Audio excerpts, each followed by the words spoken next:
सभी को प्रेम वंदन।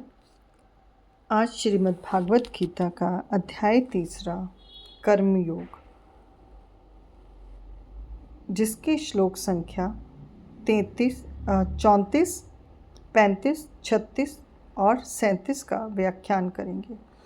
यहाँ श्री कृष्ण अर्जुन को बता रहे हैं कि किस प्रकार से हम अपने कर्मों को करके और अपने रजस गुण यानी कि काम, क्रोध और लोभ मोह पर अपना नियंत्रित करके जीवन के अंदर किस प्रकार से अपने कर्म को ही अपना धर्म बना लेते हैं और किस प्रकार से हम जीवन को सफल बना सकते हैं।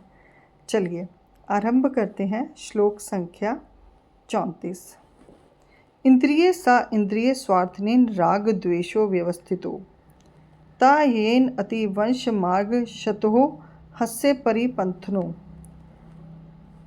यहाँ पर श्री कृष्ण कह रहे हैं कि हे अर्जुन, हर इंद्री जैसे आँख, कान और जीभ अपने विषय रूप, शब्द और रस आदि के प्रति आकर्षित यानी कि राग या घृणा से जुड़ी होती है, लेकिन मनुष्य को चाहिए कि वह इन दोनों के वश में ना हो, क्योंकि राग और द्वेष ही उसके मार्ग के सबसे बड़े बाधक हैं या शत्रु हैं।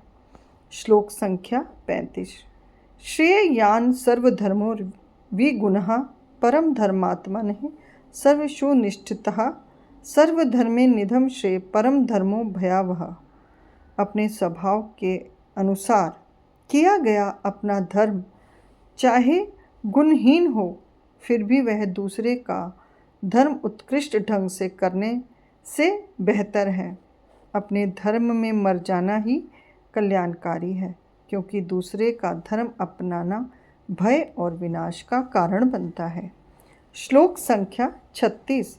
अर्जुन उवाच यत् केन प्रयुक्तो अयं पापं चरति पुरुषः अनिश्चिच्छन्न अपि वशनैः बलदिवः नियोजते। अर्जुन ने पूछा, हे कृष्ण, मनुष्य जानते बूझते भी पाप क्यों कर बैठता है, जबकि वह करना नहीं चाहता? ऐसा प्रतीत होता है मानो कोई उसे जबरदस्ती बलपूर्वक पाप करवाता है। तो वह बल कौन है?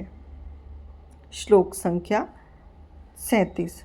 श्री भगवान उवाच काम एषा क्रोध एषा रजोगुणा समभवा महाविनाशो महापापयाम विघ्नमहि वैरनिहम। भगवान ने कहा, काम अत्यधिक इच्छा ही क्रोध का कारण बनता है और ये दोनों रजोगुण से उत्पन्न होते हैं। ये सब कुछ निगल जाने वाला और पाप कर्म करने वाला शत्रु है। इसे ही मनुष्य का सच्चा शत्रु समझो। मनुष्य का असली शत्रु बाहर नहीं, उसके भीतर बैठा काम और क्रोध ही उसे पाप की ओर धकेलता है। इन्हें जीत लिया जाए तो संसार में कुछ भी जीतना असंभव नहीं है। तो चलिए इसी तरह से निरंतर आपसे जुड़ते रहेंगे। जय श्री कृष्ण।